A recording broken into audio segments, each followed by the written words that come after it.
ગાયોના નિભાવનો ખર્ચ વધારવા રાજ્ય સરકાર સમક્ષ માંગ કરવામાં આવી છે। રાજકોટની શ્રીજી ગૌશાળાના સંચાલકોએ સરકાર સમક્ષ રજૂઆત કરી। સરકાર એક ગાયના નિભાવ પાછળ ચૂકવે છે 30 રૂપિયા। ગાયના નિભાવ પાછળ થાય છે 100 થી 125 રૂપિયાનો ખર્ચ।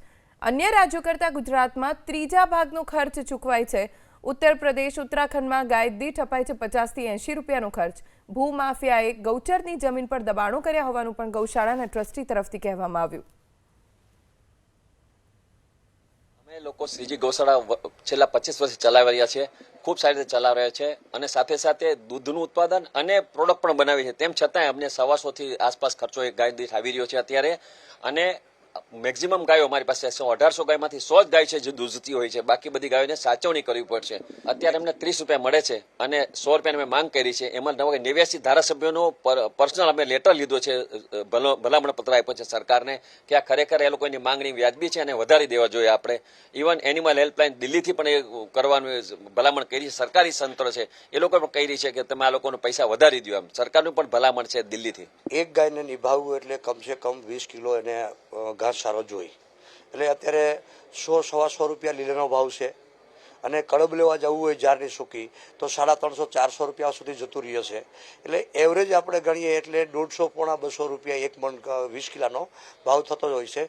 પ્લસ એના જે નિભાવવા માટે જે એનું દેખરેખ રાખવા માટે લેબરની જરૂરત પડે તો 500 રૂપિયા દેતા અત્યારે લેબર મળતા નથી, એ પણ મુશ્કેલીમાં મળે છે। એનો ખર્ચ પ્લસ અમે જે ગૌશાળાવાળાઓને જે ગાયો આવે છે એ ગાયોમાં મોટાભાગે તરછોડાયેલી ગાયો આવે છે કે જેમ કે દૂધ નથી આપતી કે લૂલી છે, લંગડી છે, બીમાર છે, તો આનો જે મેડિકલ ખર્ચ છે આ બધું આપણે જો ગણવા જઈએ તો ખરેખર 200 રૂપિયાની આસપાસ પ્રતિ ગાયનો એવરેજ આવતી હોય છે। લગભગ જગ્યા કંઈક ડેવલપિંગના નામે, કંઈક ભૂમાફિયાઓના નામે અને ગૌચર તો નામ છે જ છે, બધી જગ્યા ઉપર કબજો થઈ ચૂકેલો છે। અત્યારે ગૌશાળાઓની ગાયો ક્યાં રાખવી એ પ્રશ્ન એક છે, તો સરાવવા ક્યાં જવું? ગૌશાળાને અપાતી સહાયમાં વધારો કરવા ધારાસભ્યોએ પણ માંગ કરી।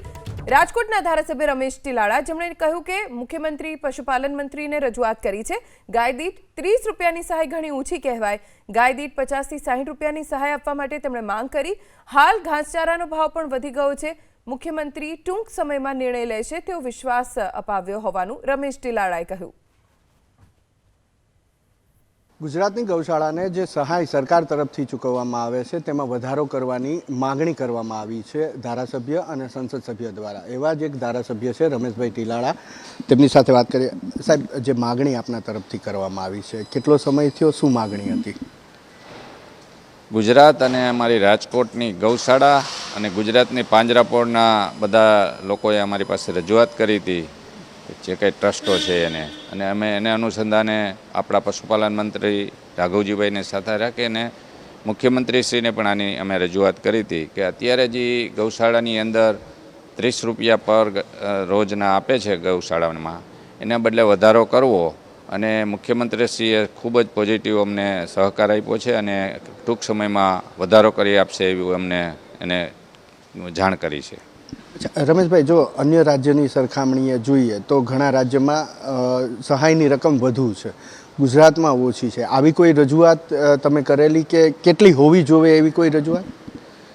રજૂઆત તો ઘણી અલગ અલગ થયેલી છે, પણ અત્યારે જે રકમ છે એ ઘણી ઓછી છે અને ઘાસનો ભાવ પણ ઘાસચારાનો ઘણો વધી ગયો છે, એટલે મિનિમમ 50-60 રૂપિયા તો હોવા જોઈએ। અને લોકો તો વધારે માંગણી કરે છે, પણ વધારે માંગણી કરી એ એટલી માંગણી આપી શક્ય નથી, પણ 50-60 રૂપિયાની અમને આશા છે અને સરકાર ખૂબ પોઝિટિવ છે। મુખ્યમંત્રીશ્રી પણ એમાં અમને સહકાર આપ્યો છે અને ટૂંક સમયમાં વધી જશે। સાહેબ, છેલ્લો સવાલ, આપે જે રજૂઆત કરી એને ઘણો સમય થઈ ગયો છે, શું લાગે છે કે હવે જાહેરાત થાય એવું?